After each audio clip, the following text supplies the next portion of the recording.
28. pare. Sure Mücadele. Bismillahirrahmanirrahim. Nihayet şefkatlik ve mehriban Allah'ın ismi bilen başlayman. Allah hakikaten eri doğrusida sen bilen münazirleşken ve Allah'a şikayet kılgan oyalının sözünü anladı. Allah işkanlarının sözünlerini anlap durdu. Allah hakikaten anlıqıcıdır, körgücüdür.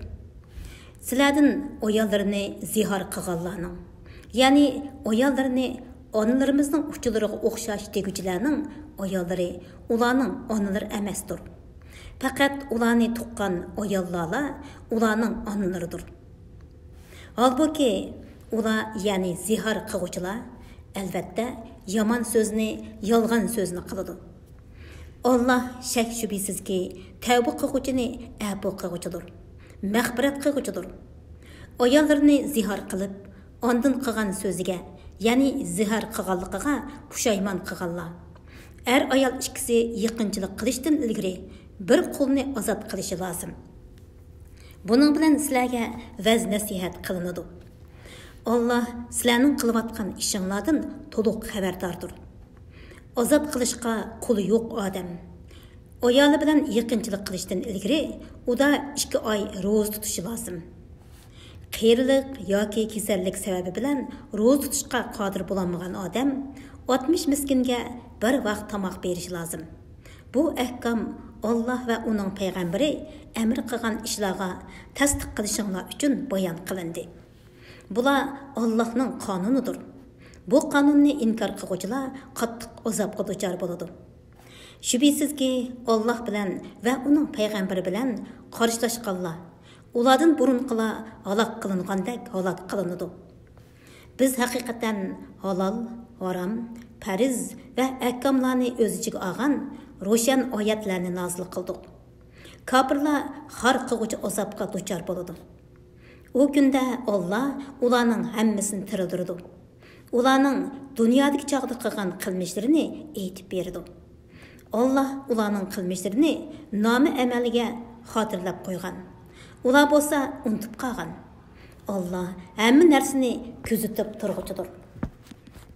Allah'ның osmonlardagi va zimindagi narsalarni bilib turganligini bilmamsan? 3 odam pichirlashadigan Allah ularning 4-chisidir. 5 odam pichirlashadigan Allah ularning 6-chisidir. Mayli uningdan oz yoki ko'p odam pichirlashsin, ular qayerda bo'lmasin, Allah hamon ular bilan billadir. Ondan qiyomat kuni ularning qilmishlarini Allah ularga aytib berdi. Allah haqiqatan hamma narsani to'liq bilgichidir. Pichirlashdan ma'ni qilingan, ondan ma'ni qilingan narsaga qaytgan kishilarni ko'midingmi? Ular gunoh bilan, zulm bilan va payg'ambarga qarshi turish bilan pichirlashidi. Ular sening yeniga kelganda Allah sana salom qilishda qo'llanmagan so'zlar bilan salom qiladi. Ular o'z ichida Allah nimishqa bu so'zimiz bilan bizni jazolamaydi deydi. Do'zax ularga kupayidir. Ular do'zaxga kirdi. Do'zax nima degan yomon joy? Ey mo'minlar, sizlar pichirlashsanglar gunoh, zulm va payg'ambarning amriga xiloflik qilish to'g'risida pichirlashmanglar. Yaxshilik va taqvodorlik to'g'risida pichirlashinglar. Sizlar Allohdan qo'rqinglar. Sizlar uning dargohiga yig'ilasizlar. Gunoh to'g'risida pichirlashish mo'minlarni qayg'uga solish uchun shayton tarafidan bo'lgandir. Bundaq pichirlashish Allah'ның iradesi bo'lmasa, mo'minlarga hech qanday ziyon yetkazmaydi. Mo'minlar Allohga tavakkul qilsin. Ey mo'minlar, agar so'rinda ba'zilar sizlarga o'rin chiqarib beringlar desa, o'rin chiqarib beringlar. Allah sizlarga rahmatini va jannatini kengaytib berdi. Agar sizlarga boshqalarga o'rin bo'shatib berish uchun o'rninglardan turib beringlar deyilsa, o'rninglardan turib beringlar. Allah sizlardan iman etganlar va ilm berilganlarni bir qancha daraja yuqori ko'tardi. Allah sizlarning qilayotgan ishinglardan to'liq xabardor. Ey mo'minlar, payg'ambar bilan maxfiy so'zlashmoqchi bo'lsanglar, oldi bilan yo'qsullarga sadaqa berib, ondan so'zlashinglar. Bu sizlar uchun yaxshiroqdir va pokroqdir. Agar sadiqa qiladigan narsa topolmasanglar, sizlarga gunoh bo'lmaydi. Chunki Alloh nihoyat mag'firat qiluvchidir, nihoyat mehribondir. Sizlar Rasululloh bilan maxfiy so'zishdan ilgari sadiqalar berishdan kambag'al bo'lib qolamiz deb qo'rqdinglarmi? Sizlar sadiqa bermadinglar. Alloh sizlarni afv qildi. Namoz o'qinglar, zakot beringlar. Allohga va uning payg'ambariga itoat qilinglar. Qilayotgan ishinglardan Alloh to'liq xabardordir. Allohning g'azabiga uchragan qavmni ularning do'st tutganligini ko'rmadingmi? Ular sizlargami va u qavmgami, ya'ni Yahudilargami mansub emas. Ular bilib turib yolg'ondan qasam ichdi. Ularga Alloh qattiq azob tayyorladi. Ularning qilmishlari nima degan yomon? Ular yolg'on qasamlarini qalqon qilib oldi. Kishilarni Allohning yo'lidan to'sdi. Ular har qiluvchi azobga duchor bo'ladi. Ularning mollari va bollari ularga oxiratda bo'ladigan Allohning azobidan hech narsani dafi qila olmaydi. Ani shular ahli do'zaxdir. Ular do'zaxda mangu qoluvchilardir. U kunda Alloh o'lganlarning hammasini tiridirdi. Ular dunyodagi chog'larda biz musulmonmiz deb yolg'ondan sizlarga qasam ichgandak Allohga qasam ichidi. Ular bu qasamning o'zlariga foydasi bo'ladi deb o'ylaydi. Ogoh bo'linglarki, ular haqiqatan yolg'onchilardir. Ularning ustidan shayton g'alaba qildi. Shayton ularga Allohning zikrini unuttirdi. Ular shaytonning qo'shinidir. Bilinglarki, shaytonning qo'shini ziyon tortquchilardir. Shubhisizki, Alloh bilan va uning payg'ambari bilan qarshilashquchilar eng xor insonlar qatoridadir. Alloh Lavhul Mahfuzga "Men va mening payg'ambarlarim cho'qim g'alaba qilamiz" deb yozdi. Alloh haqiqatan kuchlidir, g'olibdir. Allohga va oxirat kuniga ishonadigan bir qavmning Alloh bilan va uning payg'ambari bilan qarshilashganlarni ularning onalari, o'g'illari ya qarindoshlari ya urug' tuqqanlari bo'lgan taqdirdimi do'st tutganligini ko'rmaysan. Ya'ni ularni do'st tutishi mumkin emas. Ana shularning dillarida Alloh iymonni mahkam qildi va o'z dargohidan bo'lgan ruh bilan ularni kuchaytirdi. Alloh ularni ostidan o'stanglar eqib turadigan jannatlarga kirgizadi. Ular jannatlarda mangu qoladi. Alloh ulardan rozi bo'ladi. Allohdan ularmo mamnun bo'ladi. Ana shular Allohning qo'shinidir. Bilinglarki, Allohning qo'shini maqsadga erishguchilardir. Sura Hashr. Nihoyat shafqatli va mehribon Allohning ismi bilan boshlayman. Osmonlardagi va zamindagi narsalarning hammasi Allohga tasbih etdi. Alloh g'olibdir, hikmat bilan ish qiluvchidir. Alloh ahli kitobdan bo'lgan kofirlarni, ya'ni Bani Nazir yahudiylarni tunji qitimliq surgunda uylaridan haydab chiqardi. Sizlar ularni kuchli turib, mundaq xor holda chiqib ketadi deb gumon qilmagan edinglar. Ular o'zlarining qo'rg'onlarini, o'zlarini Allohning azobidan to'siya oladi deb o'ylagan edi. Ularga Allohning azobi ular o'ylamagan yerdan keldi. Alloh ularning dillariga qo'rqinish soldi. Ular uylarini o'zlarining qo'llari va mo'minlarning qo'llari bilan buzdi. Ey aql egalari, ularning holidan ibrat elinglar. Agar Alloh ularni surgun bo'lishga hukm qilmagan bo'lsa edi, albatta ularni dunyoda o'ldirish bilan azoblaydi. Ular oxiratda do'zax azobiga duchor bo'ladi. Bu ya'ni ularning surgun qilinishi shuning uchundirki, ular Alloh bilan va uning payg'ambari bilan qarshilashdi. Kimki Alloh bilan qarshilashar ekan, shubhisizki Alloh uni qattiq jazolaydi. Ey musulmonlar, sizlar mayli Bani Nazirning xormalarini kesinglar, mayli uni burunqi peti o'ri qoldiringlar, hammasiga Alloh ruxsat qiladi. Allohning ruxsat qilishi Allohning itoatidan chiqquvchilarni, ya'ni yahudilarni rasvo qilish uchundir. Alloh payg'ambarga ulardan, ya'ni Bani Nazirning mollaridan qaytirgan g'animatlarni, Sizlar ot to'gilarni choptirib, ya'ni ajr qilib, jafo mushaqqat tortib qo'lga keltirgan emas. Lekin Alloh payg'ambarlarni xohlagan odamga musallat qiladi. Alloh har narsaga qodirdir.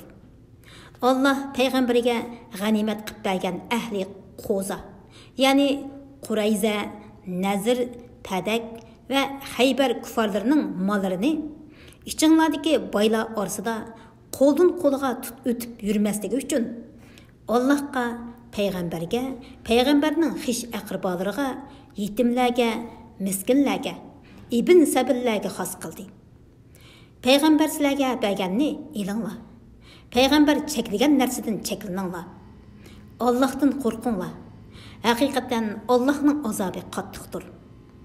U g'animatning bir qismi diyordan haydab chiqarilgan, mol-mulkidan ayrilgan faqir muhojirlarga xosdir. Ular Allohning fazlini va roziliqini tilaydi. Allohga va uning payg'ambariga yordam berdi. Ani shular iymonda sodiq odamlardir. Ulardan, ya'ni muhojirlardan Madinada yerlik bo'lgan, iymoni kuchli bo'lganlar, ya'ni ansorlar yeniga hijrat qilib kelganlarni, ya'ni muhojirlarni do'st tutadi. Ularga berilgan narsalar uchun ichki torliq qilmaydi. Ular muhtoj turug'liq muhojirlarning manfaatini o'zlarining manfaatidan a'lo biladi. O'z nafsining bexilligidan saqlanganlar maqsadga erishguchilardir. Ulardan keyin kelganlar Parvardigorimiz bizga va bizdan ilgari iymon etgan qarindoshlarimizga mag'firat qilgin. Dillarimizda mo'minlarga qarshi dushmanlik paydo qilmag'in. Parvardigorimiz, sen nihoyat mag'firat qilguvchisan, mehribonsan deydi. Munofiqlarning o'zlarining Muhammad alayhisalomning payg'ambarligini inkor qilgan ahli kitob birodarlariga yurtinglardan chiqirib etilsanglar, biz cho'qim sizlar bilan birga chiqib ketamiz. Hargiz sizlarning zininglar hisobiga boshqa odamga itoat qilmaymiz. Sizlarga urush ichilsa, cho'qim sizlarga yordam beramiz deyishganligini ko'rmadingmi? Allah guvohlik berdiki, munofiqlar cho'qim yolg'onchilardir. Agar ular haydab chiqarilsa, munofiqlar ular bilan birga chiqmaydi. Agar ularga urush ichilsa, munofiqlar ularga yordam bermaydi. Bergan taqdirdami yuz o'rib qochadi. Ahli kitob yordamga erishamaydi. Shubhisizki, sizlar ularning dillarida Allohga qaragandimi qo'rqinchli sizlar. Ya'ni ular sizlardan Allohdan qo'rqqandimi bak qo'rqidi. Bu shuning uchundirki, ular Allohning ulug'ligini tushunmaydigan qavmdir. Ular faqat mustahkam shahar ichida yoki tomlarning orqasida turgandilar. Ondan sizlarga qarshi birlashib urush qila oladi. Ularning urushi o'z ichida qattiqdir. Ularni o'm deb o'ylaysan. Halbuki ularning dillari tarqaqdir. Bu shuning uchundirki, ular tushunmaydigan qavmdir.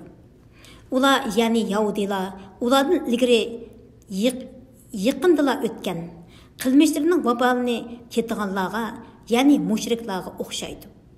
Ular oxiratda qattiq azobga duchor bo'ladi. Ular, ya'ni munofiqlar, Yahudilarni urushga qiziqtirishga shaytonga o'xshaydi. O'z vaqtida shayton insonga kofir bo'lg'in dedi. İnsan kafir bo'lgan chaqda shayton, "Men sendan ado judaman. Men haqiqatan olamlarning parvardigori Allohdan qo'rqaman" dedi. Ularning, ya'ni shayton bilan insonning oqibati birlikda do'zaxga kirish, do'zaxda mangu qilish bo'ldi. Ani shu zolimlarning jazosidir. Ey mo'minlar, Allohdan qo'rqinglar. Her odam ata, ya'ni qiyomat kuni uchun yaxshi amallardan nimadan tayyorlanganligiga qarasin. Allohdan qo'rqinglar. Alloh haqiqatan qilayotgan ishinglardan to'liq xabardordir. Sizlar Allohni unutgan, shuning bilan Alloh ularga o'zlarini unutdirgan kishilardek bo'lmanglar. Ani shular fosiqlardir. Ahli do'zax bilan ahli jannat qiyomat kuni barobar bo'lmaydi. Ahli jannat bo'lsa maqsadga erishguchilardir.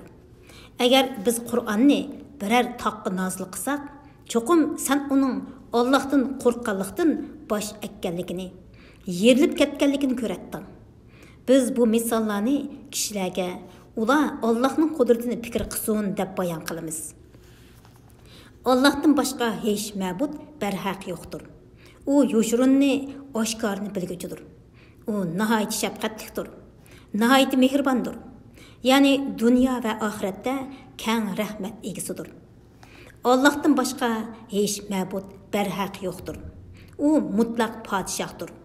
Ya'ni butun maxluqotning malikidir. Pokdir. Ya'ni hamma nuqsondan pokdir. Mo'minlarga salomatlik beg'ishlag'uchidir. Do'stlarni qo'rqinishdan, azobdan amin qilg'uchidir. Hammani kuzatib turg'uchidir. G'olibdir. Qahir qilg'uchidir. Ulug'luq egasidir. Mushriklarning sherik keltirgan narsalardan pokdir. Allah hammani yaratquchidir. Yo'qlikdan paydo qilg'uchidir. Hamma narsaga surat, shakl beg'ishlag'uchidir. Eng chiroyli ismlarga egadir. Osmonlardagi va zamindagi narsalar uningga tasbih aytib turdi. U g'olibdir. Hikmat bilan ish qilg'uchidir. Sura Mumtahina. Nayt shafqatlik va mehribon Allohning ismi bilan boshlayman. Ey mo'minlar, mening dushmanimni va sizlarning dushmaninglarni do'st tutmanglar. Ular sizlarga kelgan haqiqatni, ya'ni islomni, Qur'onni inkor qilgan tursa, ularga do'stlik yetkazinglar. Ular Parvardigoringlar Allohga iymon etqininglar uchun payg'ambarni va sizlarni yurtinglardan haydab chiqardi. Agar sizlar mening yo'limda jihad qilib va roziligimni tilab chiqqan bo'lsanglar, u chaqda mening dushmanimni va sizlarning dushmaninglarni do'st tutmanglar. Sizlar ularga yo'shirun do'stlik yetkazinglar. Men sizlar yo'shirgan va oshkorlagan narsalarni bilib turaman. Kimki shunda qiladi ekan, ya'ni ularni do'st tutib, ularga payg'ambarning xabarlarini yetkazdi ekan, u haqiqatan to'g'ri yo'ldan ozgan bo'ladi. Agar ular sizlarni yangsa, sizlarga dushman bo'ladi. Sizlarga ziyonkashlik qiladi. Sizlarni tillaydi. Sizlarning murtad bo'lishinglarni orzu qiladi. Qiyomat kuni sizlarning tuqqanlaringlar va avlodlaringlar sizlarga hech foyda yetkazmaydi. Allah oranglarni ayirib etadi. Ya'ni sizlar jannatda bo'lsanglar, ular kufralarning qatorida do'zaxda bo'ladi. Allah sizlarning qilayotgan ishinglarni ko'rib turg'uchidir. İbrahim va uning bilan birga bo'lgan mo'minlar sizlarga haqiqatan obdan namunadir. O'z vaqtida ular qavmiga haqiqatan biz sizlardan va sizlar Allohni qo'yib ibodat qilayotgan butlaringlardan ado judamiz. Bizning oramizdagi adovat va o'shmanlik toki sizlar yolg'iz bir Allohga iymon etqininglar qadar abadiy saqlanib qoladi dedi. Faqat İbrahimning otasiga aytgan: "Albatta, sana mag'firat tilayman. Allohning azobidan hech narsani sendan dafi qilolmayman" degan so'zni sizlarning namuna qilishinglarga bo'lmaydi. İbrahim va uning bilan birga bo'lgan mo'minlar aytdi: "Parvardigorimiz, sana tavakkul qildik, sana qaytdik. Oxir qaytadigan joy sening dargohingdir. Parvardigorimiz, kofirlarni bizga ziyonkashlik qilish imkoniyatiga ega qilmagan. Ular bizga musallat bo'lib, bizni ko'targili bo'lmaydigan azob bilan dinimizdan chiqarmasin. Parvardigorimiz, bizga mag'firat qilgin. Sen haqiqatan g'olibsan, hikmat bilan ish qilg'uvchisan." Ey Muhammadning ummati, İbrahim va uning ergashgan mo'minlar sizlarga Allohni va oxirat kunini umid qildiganlarga yaxshi namunadir. Kimki iymondan yuz o'riydi ekan, bilsinki Alloh uningdan va undaqlardan behojatdir. Alloh madhiga loyiqdir. Balkim Alloh sizlar bilan sizlar o'ch ko'rdigan odamlar orasida do'stlik paydo qiladi. Alloh har narsaga qodirdir. Alloh nihoyat mag'firat qiluvchidir, nihoyat mehribondir. Kuffarlardan sizlar bilan urush qilmagan va sizlarni yurtinglardan haydab chiqarmaganlarga kelsak, Alloh ularga yaxshilik qilishinglardan, ularga odil bo'lishinglardan sizlarni to'smaydi. Shubhisizki Alloh dillarni do'st tutadi. Allah din uchun sizlar bilan urushgan Sizlarni yurtinglardan haydab chiqargan va sizlarni haydab chiqarishda yordamlashganlarni do'st tutishinglardan sizlarni to'sidi. Kimki ularni do'st tutadi ekan, ular zolimlardir. Ey mo'minlar, sizlarga mo'min ayollar hijrat qilib kelsa, ularni sinab ko'ringlar. Ularning iymonini Alloh obdan biladi. Agar ularni sinagandan keyin haqiqiy mo'mina deb tunisanglar, ularni kofirlarga qaytirib bermanglar. Ular kofirlarga halol emas. Kofirlarmi ularga halol emas. Kofir erlarining ularga bergan muhrini qaytirib beringlar. Ularning mahrlarini berib, nikohinglarga olsanglar, sizlarga hech gunoh bo'lmaydi. Kofir ayollarni amringlarda saqlamanglar. Ularga bergan mahringlarni talab qilinglar. Kofirlarmi hijrat qilib kelgan mo'min ayollarga bergan mahrlarini talab qilsin. Allohning hukmi ana shu. Allah oranglarda hukm chiqaradi. Allah hamman bilguchidir. Hikmat bilan ish qilguchidir. Agar sizlarning ba'zi ayollaringlar kofirlarga kirib ketsa, kofirlar bilan urushib g'animat olgan vaqtinglarda ayollari kofirlarga kirib ketgan kishilarga g'animatdan ularning bergan mehrining miqdorini beringlar. Ya'ni musulmonlardan birining ayoli kuffarlar tarafga qochib ketsa, sizlar kuffarlar bilan urushib qolgan g'animat moldan mazkur ayolning eriga mahri miqdori mol beringlar. Sizlar kuffarlar bilan urushib olgan g'animat moldan mazkur ayolning eriga mahri miqdori mol beringlar. Sizlar o'zinglar ishongan Allohdan qo'rqinglar.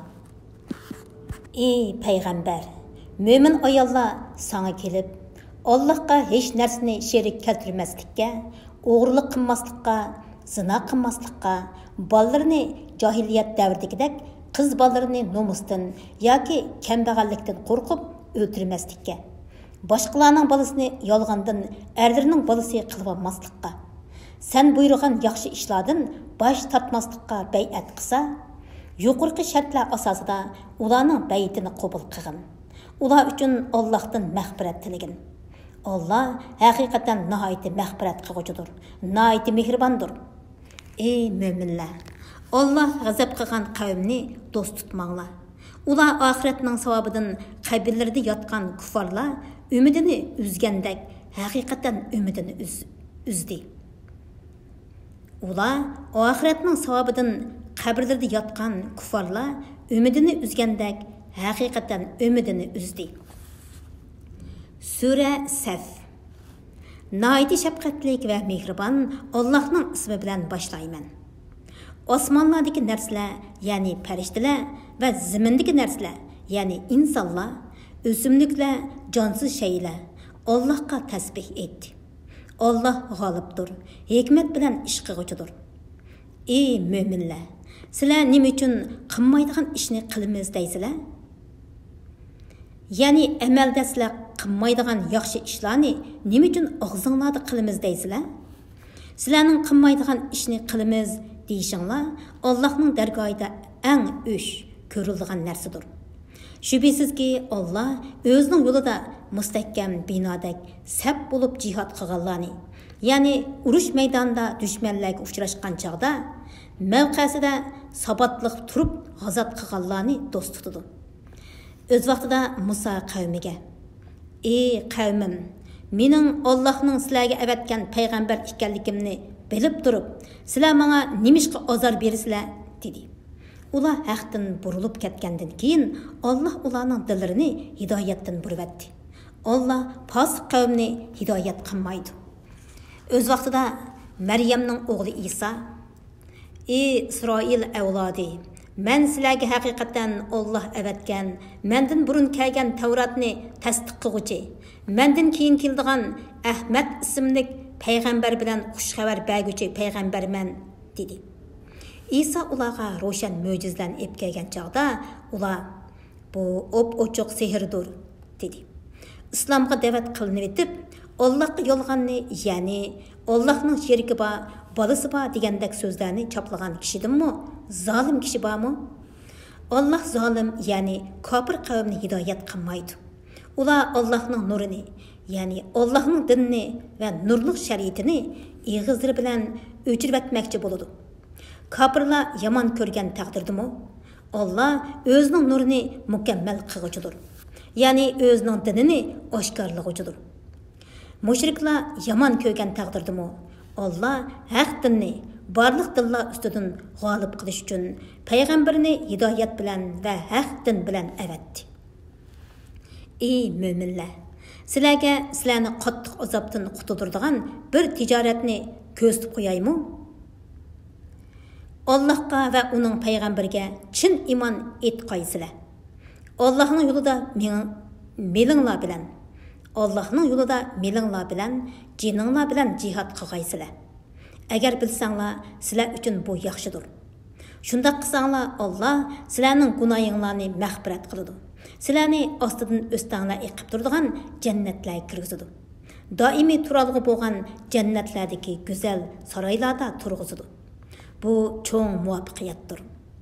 Sizlarga marhamat qilinadigan, sizlar yaxshi ko'radigan ikkinchi bir ne'mat Allohdan keladigan nusrat va yaqin g'alaba. Ya'ni Makkaning fathi qilinishidir. Ey Muhammad, mo'minlarga bu ro'shan marhamat bilan xush xabar bergin. Ey mo'minlar, havariyunlar, ya'ni İsa alayhissalomga dastlabda iymon etgan mo'min qavmdek Allohning yordamchilari bo'linglar.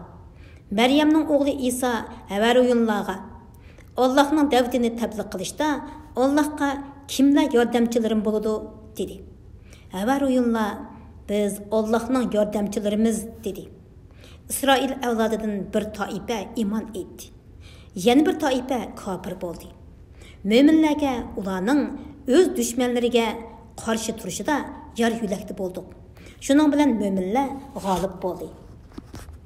Sura Jumu'a.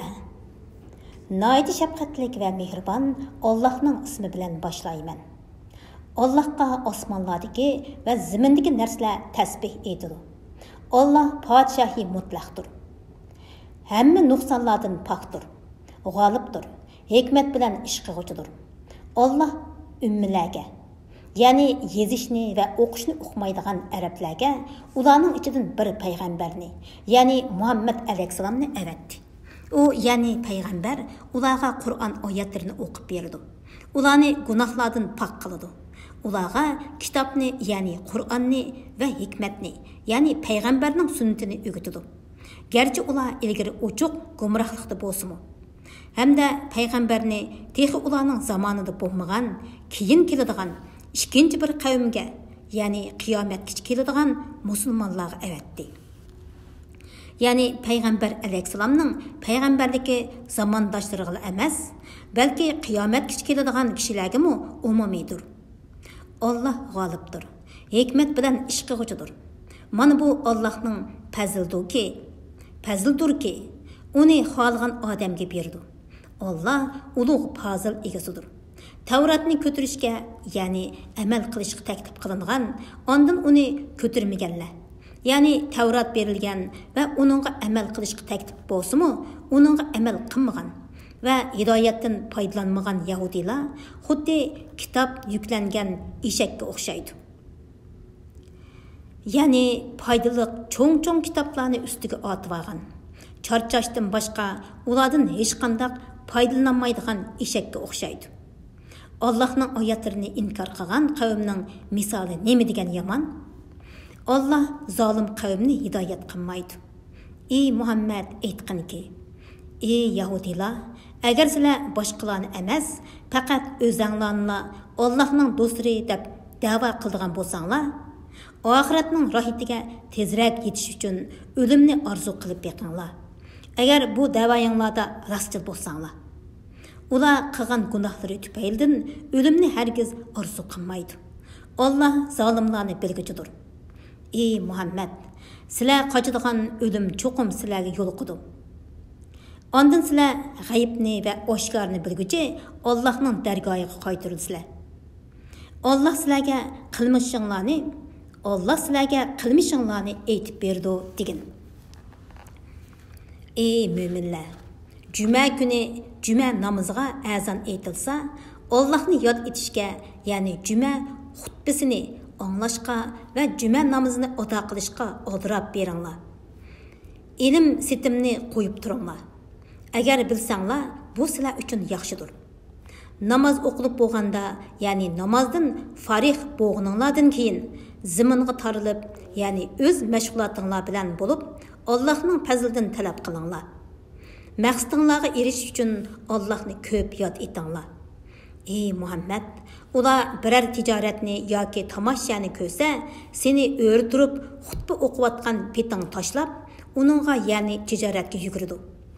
Ey Muhammad, ularga aytqinki, Allohning dargohidagi narsa, ya'ni savob va ne'mat tomoshadan va tijoratdan yaxshidir. Alloh rizq beruvchilarning eng yaxshisidir. Sura Munafiqun. Nayiti shafqatlik va mehribon Allohning ismi bilan boshlayman.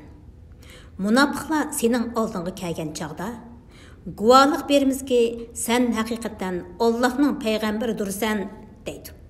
Sening haqiqatan Allohning payg'ambari ekanligingni, Allohning payg'ambari ekanligingni Alloh biladi. Alloh guvohlik berdiki, munofiqlar cho'qim yolg'onchilardir. Ular o'zlarining yolg'on qasamlarini qalqon qilib oldi. Kishilarni Allohning yo'lidan, ya'ni Allohning dinidan to'sdi. Ularning qilmishi nima degan yomon? Bu shuning uchundirki, ular ig'izlarda ishinib, ondan dillarida inkor qildi. Ularning dillari pechatlandi. Ya'ni dillariga hidoyat yetib borolmaydi. Ular iymonni tushunmaydi. Ularga qaraydigan bo'lsang, badan qurilishi, salobatdagi seni hayron qoldirdi. Agar ular so'zlasa, so'zning fasohatligidan so'ziga quloq solasan.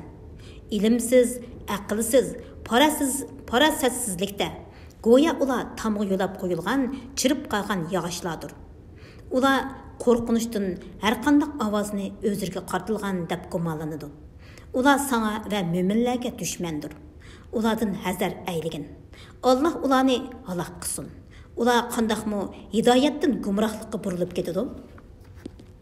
Ularga o'zlari aytib, kelinglar, Rasululloh sizlarga mag'firat tilaydi deyilsa, masxir qilish yuzidan boshlarini silkiydi. Ularning takabburlik qilgan holda da'vat qilingan narsadan yuz o'rganligini ko'rsan. Ularga mayli mag'firat talab qilgin, mayli mag'firat talab qilmagin, baribir o'xshash. Alloh ularga hargiz mag'firat qilmaydi. Shubhisizki, fosiq qavmni Alloh hidoyat qilmaydi. Ular Rasulullohning dinidagi kishilarni ta'minlamanglar, ular tarab kessin deydi. Osmonlarning va zaminning xazinlari Allohning ilkidadir. Va lekin munofiqlar Allohning hikmatini tushunmaydi. Ular, ya'ni munofiqlar, Madinaga qaytsak, eng aziz odam, ya'ni Abdullah ibn Ubay va munofiqlarning o'zlarini demakchi eng xor odamni, ya'ni Rasulullohni, mo'minlarni demakchi Madinadan chiqarib o'tadi deyishdi. Ular, ya'ni munofiqlar, Madinaga qaytsak, eng aziz odam, ya'ni Abdullah ibn Ubay va munofiqlarning o'zlarini demakchi. Eng xor odamni, ya'ni Rasulullohni, mo'minlarni demakchi Madinadan chiqarib o'tadi deyishdi. G'alaba Allohga, Allohning payg'ambariga va mo'minlarga mansub.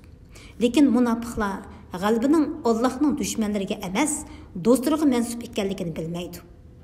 Ey mo'minlar, mollaringlar va bolaringlar sizlarni Allohning zikridan, ya'ni Allohning toat ibodatidan g'aflatda qoldirmasin.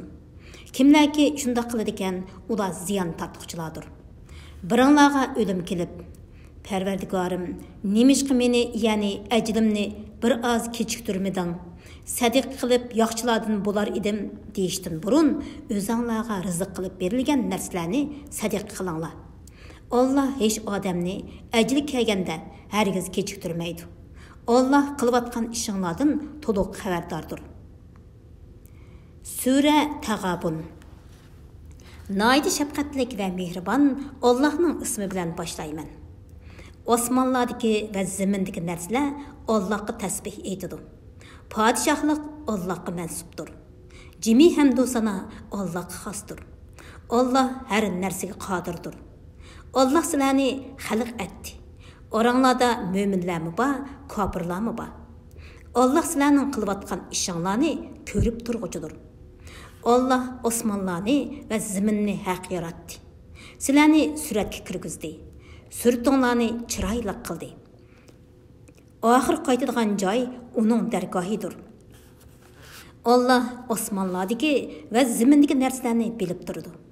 Allah niyatlaringlardan, amalinglardan yoshirganlaringlarni va oshkorlaganlaringlarni bilib turdi. Allah dillardagi sirlarni bilguchidir. Sizlarga ilgari kafir bo'lib, amallarining vabolini tetiganlarning xabari kelmadimi? Ular oxiratda qattiq azobga duchor bo'ladi. Bu shuning uchundirki, ularga payg'ambarlari ro'shan mo'jizalar bilan kelgan edi. Ular inson bizni hidoyat qila olamdi dedi. Payg'ambarni inkor qildi. Imondan yuz o'rdi. Allah ularning iymoniga muhtoj emasdir. Allah maxluqotdan behojatdir. Madhiga loyiqdir. Kafirlar hargiz tirildirilmaymiz deb gumon qilishdi. Aytqinki, hargiz undaq emas. Parvardigorim bilan qasamki, sizlar cho'qim tirildirilsizlar. Ondan sizlarga qilmishinglardan xabar beriladi. Bu Allohga osondir. Allohning payg'ambariga va biz nozil qilgan nurga, ya'ni Qur'onga iymon aytinglar. Allah qilayotgan ishinglardan to'liq xabardordir. O kunda Allah sizlarni qiyomat uchun to'playdi. O ziyon tortadigan kundir. Ya'ni o kunda iymonni tark etganligi bilan kofirning ziyon tortganligi, yaxshi amallarni degandek qilmaganligi bilan mo'minning ziyon tortganligi oshkor bo'ladi. Kimki Allohga iymon etib, yaxshi ish qiladi ekan, Allah uning yomon ishlarini yo'qqa chiqaradi. Uni ostidan o'stanglar eqib turadigan jannatlarga kirgizadi. Ular o jannatlarda mangu qoladi. Bu katta muvaffaqiyatdir. Allah'ның birligini va qudratini inkor qilganlar, oyatlarimizni yolg'onga chiqarganlar ahli do'zax bo'lib, ular do'zaxda mangu qoladi. U nima degan yomon joy? Kishiga yetgan har qanday musibat faqat Allohning izni, ya'ni qazosi bilan yetadi. Kimki Allohga, ya'ni har qanday musibat Allohning qazosi bilan yetadi degan so'zga ishonadi ekan, Alloh uning qalbini sabrga yetaklaydi. Alloh har narsani bilguchidir. Allah'a itaat qilinglar, payg'ambarga itaat qilinglar. Agar payg'ambarning da'vatidan yuz o'rsanglar, payg'ambarga ziyon yo'q, o'zinglarga ziyon. Payg'ambarimizning vazifasi faqat da'vatni ro'shan tabliq qilishdir. Allohdan boshqa hech ma'bud barhaq yo'qdir. Mo'minlar Allohga tavakkul qilsin. Ey mo'minlar, sizlarning ayollaringlardan, bolalaringlardan sizlarga dushman bo'lganlarmi bor? Ulardan ehtiyot qilinglar. Agar ularni afu qilsanglar, kechirsanglar, mag'firat qilsanglar, Alloh sizlarni mag'firat qiladi. Alloh sizlarni mag'firat qiladi. Alloh haqiqatan nihoyat mag'firat qiluvchidir, nihoyat mehribondir.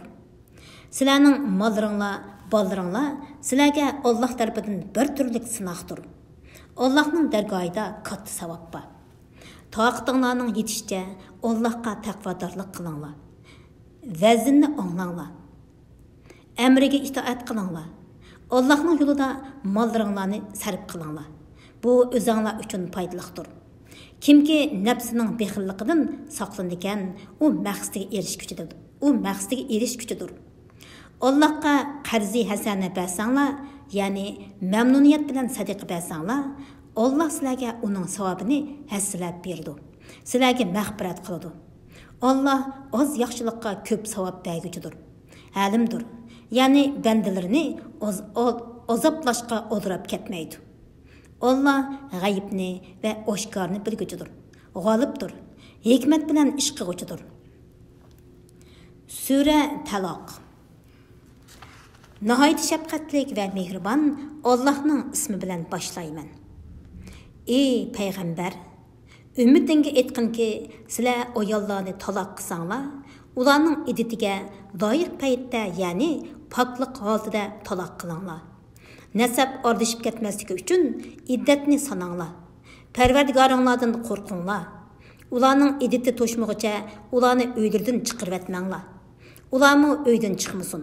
Ular faqat ochiq fohisha qilsalar, ondan hadni ijro qilish uchun chiqadi. Ani shu Allohning qonunidir. Kimki Allohning qonunidan halqib ketadi ekan, u o'ziga zulm qilgan bo'ladi. Sen bilmaysanki, Alloh shuningdan keyin, ya'ni taloqdan keyin biror ishni maydonga keltirishi mumkin. Ularning editi to'shqan chaqda ular bilan chiroyliqcha yenishinglar yoki ular bilan chiroyliqcha uzlishib ketinglar. Yenishqan, ajrashqan chig'inglarda oranglardan ikki odil guvohchini guvoh qilinglar. Xudolik uchun to'g'ri guvoh bo'linglar. Buning bilan, ya'ni bu hukm bilan Allohga va oxirat kuniga iymon etgan kishiga vaz nasihat qilinadi. Kimki Allohdan qo'rqadi ekan, Alloh uningga chiqish yo'li berdi. Alloh uningga o'ylamagan yerdan rizq berdi. Kimki Allohga tavakkul qilsa, Alloh uningga kifoya qiladi. Alloh haqiqatan maqsadiga yetalaydi. Alloh haqiqatan har bir narsa uchun muayyan miqdor, muayyan vaqt belgiladi. Ayollarning ichidagi hayizdan umidini uzganlardan, ya'ni yeshi cho'ng bo'lganlikdan, hayiz ko'maydiganlarning iditining qanchalik bo'lganligidan shubhili bo'lsanglar, ularning iditi 3 oydir. Kichiklikdan hayiz ko'rmaganlarning iditi ham 3 oydir. Homildor ayolning iditi mayli qo'yitilgan bo'lsin, mayli eri o'lib ketgan bo'lsin, bo'shinish bilanla tugaydi. Kimki Allohdan qo'rqadi ekan, Alloh uning ishini osonlashtirib berdi. Ana shu Allohning sizlarga nozil qilgan hukmidir. Kimki Allohdan qo'rqadi ekan, Alloh uning gunohlarini yo'qqa chiqaradi. Uningga katta savob berdi. Ularni, ya'ni qo'yitilgan ayollarni qudratinglarning yetishicha o'zinglar o'tirayotgan joyinglarning bir qismida o'tirg'izinglar. Ularni tanglikda qoldirish uchun ziyon yetkazmanglar. Ya'ni ularni chiqib ketishga majburlash uchun turalg'u jihatdan, nafiqa jihatdan qismanglar. Agar ular homildor bo'lsa, bo'shanganga qadar ularni ta'minlanglar. Agar ular sizlar uchun bolalarni emitib bersa, ularning emitish haqqini beringlar. Haqqoniy asosda o'zaro maslahatlashinglar. Agar fikrda kelishamsanglar, uni, ya'ni bolani boshqa bir ayol emissin. Boy odam ayolini va bolasini o'zining boyligiga yarasha ta'minlasin. Rizqi tor qilingan odam Allohning uningga berganiga yarasha ta'minlasin. Ya'ni har odam o'zining iqtisodiy ahvoliga yarasha xarajat qilsin. Alloh insonni faqat toqat yetadigan ishga taklif qiladi. Ya'ni faqir odamni boyni taklif qilgan ishga taklif qilmaydi. Alloh qiyinchilikdan keyin osonlikni berdi. Ya'ni faqirlikdan keyin boylikni berdi. Nurg'un shaharning aholilari Parvardigorning va uning payg'ambarining amridan bosh tortdi. Ulardan qattiq hisob oldik va ularni qattiq jazoladik. Ular qilmishlarining vabolini tetidi. Ularning qilmishlarining oqibati ziyon tortishdan iborat bo'ldi. Alloh ularga oxiratda qattiq azob tayyorladi. Ey iymon etgan aql egalari, Allohdan qo'rqinglar. Alloh sizlarga Qur'onni nozil qildi. İman etgan va yaxshi amallarni qilganlarni qorong'ulikdan nurga chiqarish uchun sizlarga Allohning ro'shan oyatlarini tilovat qilib beradigan payg'ambarni avatdi. Kimki Allohga iymon etadigan va yaxshi amal qiladigan, Alloh uni ostidan o'stanglar eqib turadigan jannatlarga kirgizadi. Ular jannatlarda mangu qoladi. Alloh ularga esil rizq, ya'ni jannatdagi rizq va ne'matlarni berdi. Allah 7 osmonni yaratdi. Zaminni osmonlarga o'xshash, ya'ni 7 qilib yaratdi. Allohning amri ularning orasida joriy bo'lib turdi. Sizlarga buni bildirishim Allohning hammaga qodir ekanligini va Allohning hamma narsani to'liq bildiganligini bilishinglar uchundir. Sura Tahrim. Naydi şefqatlik va mehribon Allohning ismi bilan boshlayman. Ey payg'ambar, nima uchun Alloh sana halol qilgan narsani ayollarning roziligini tilash yuzidan harom qilasan? Alloh naydi mag'firat qiluvchidir, naydi mehribondir.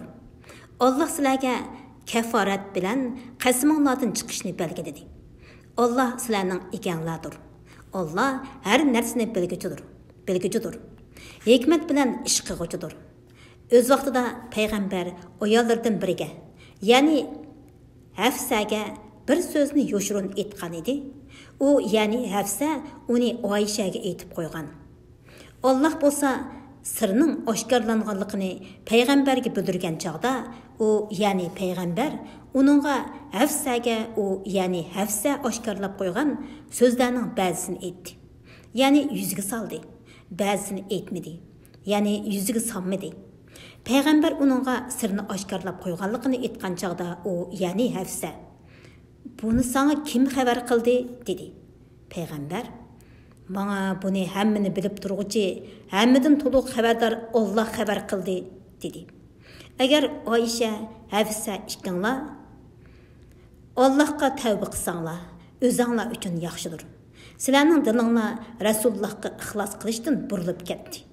Agar sizlar Rasululloh xo'p ko'rmaydigan ish ustida uningga taqobil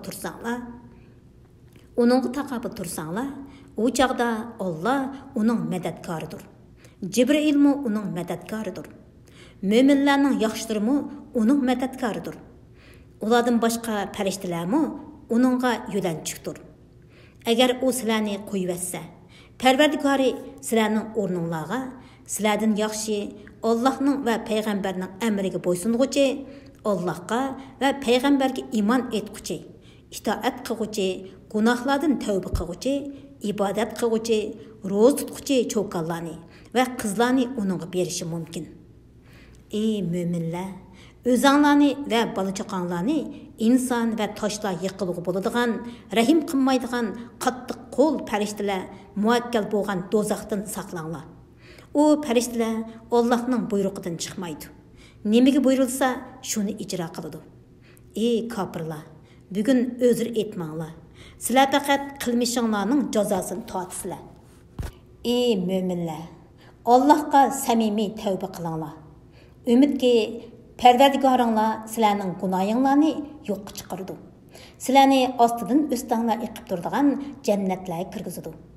U kunda, ya'ni qiyomat kunida Alloh payg'ambarni va uning bilan birga bo'lgan mo'minlarni rasvo qilmaydi.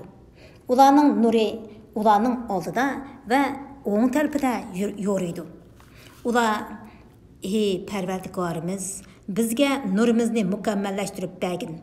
Bizga mag'firat qilgin. Sen bo'lsang haqiqatan har narsaga qodirsan deydi. Ey payg'ambar, sen kuffarlar bilan va munofiqlar bilan kurash qilgin. Ularga qattiq muomala qilgin. Ularning joyi jahannamdir. Jahannam nima degan yomon joy? Alloh kuffarlarga ularning mo'minlar bilan tuqqanchiligining foyda bermasligida Nuhning ayolini va Lutning ayolini misol qilib ko'rsatdi. Ular bo'lsa bizning bandalarimizdan ikki yaxshi bandimizning amri dedi. Ularning ikkilisi erlariga iymon etmaslik bilan xiyonat qildi. Ularning erlari, ya'ni Nuh bilan Lut, payg'ambar turuqliq, ulardan Allohning azobidan hech narsani dafi qilolmadi. U ikkisiga do'zaxga kirguchilar bilan birga kiringlar deyildi. Allah iman etqanlarga Fir'avnning ayolini misol qilib ko'rsatdi. O'z vaqtida u: "Ey Parvardigorim, dargohingda menga jannatda bir uy bino qilgin. Meni Fir'avndan va uning yomon amalidan qutuldirgin. Meni zolim qavmdan qutuldirgin" dedi. Hamda İmronning qizi Maryamni misol qilib ko'rsatdi. U nomusini saqladi. Uningga bizning tarafimizdan bo'lgan ruhni puvdidik. Dam uning ichiga kirib Isoga homildor bo'ldi. U Parvardigorning so'zlarini va nozil qilgan kitoblarini tasdiq qildi va Allohga itoat qiluvchilardan bo'ldi.